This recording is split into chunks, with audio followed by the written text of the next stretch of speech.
Alors, une actu sur Pure Break Film Actu. Les films qui ont cartonné en France en 2020, top box-office cinéma.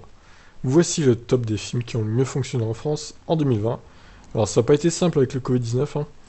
64,9 millions d'entrées ont été enregistrées ces 12 derniers mois, alors que les cinémas ont été à l'arrêt plus de 5 mois, ce qui représente une chute de plus de 70% par rapport à 2019. Une année quasiment sans aucun blockbuster américain, si ce n'est Tenet et Bad Boys 3 en début d'année, avant le Covid du coup. C'était en janvier, il me semble. Alors, Tenet a fait le plus d'entrées, c'est pas étonnant. Christopher Nolan toujours au top au niveau des entrées. Même avec le Covid, 1919 de Sam Mendes, 2 millions 2.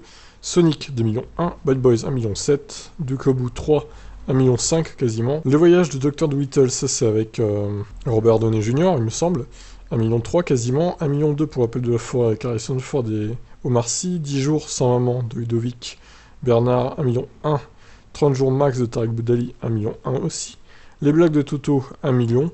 Bird of Prey, le film sur Harley Quinn, 1 million 47 000. Les Trolls de 1 million 11 000. En avant de Dan Scanlon, 943 000. Le Prince oublié, 921 000. De Gaulle, 859 000. Puis après, on arrive dans des entrées un peu plus confidentielles, même si 800 000, ça reste correct. Le cas de Richard Jewell, de Clint Eastwood. Les filles du Docteur Marsh, 700 000. Ouais, quasiment le même nombre d'entrées. 805 pour l'un et 795 000 pour l'autre. Invisible Man, 776 000. Scooby, de Tony Cervone, 760 000. Tout simplement d'or de Jean-Pascal Zadi, 760 000, qui complète le top 20 du coup.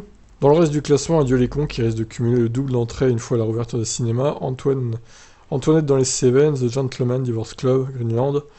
Alors Greenland n'est même pas dans le top 20, c'est pourtant un blockbuster, on peut le considérer comme ça, mais c'est un semi-échec visiblement. King of Staten Island de Judd Apatow, que l'on a tant aimé, qui n'a pas dépassé les 40 000 entrées. Et oui, effectivement, c'est un échec cuisant. Voilà, bon après, c'est pas toujours les meilleurs films qui ont plus d'entrées.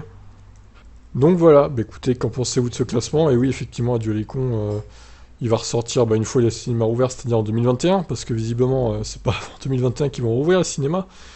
20 janvier peut-être, ça devrait ouvrir à mi-décembre, mais bon, ce sera pas le cas, visiblement.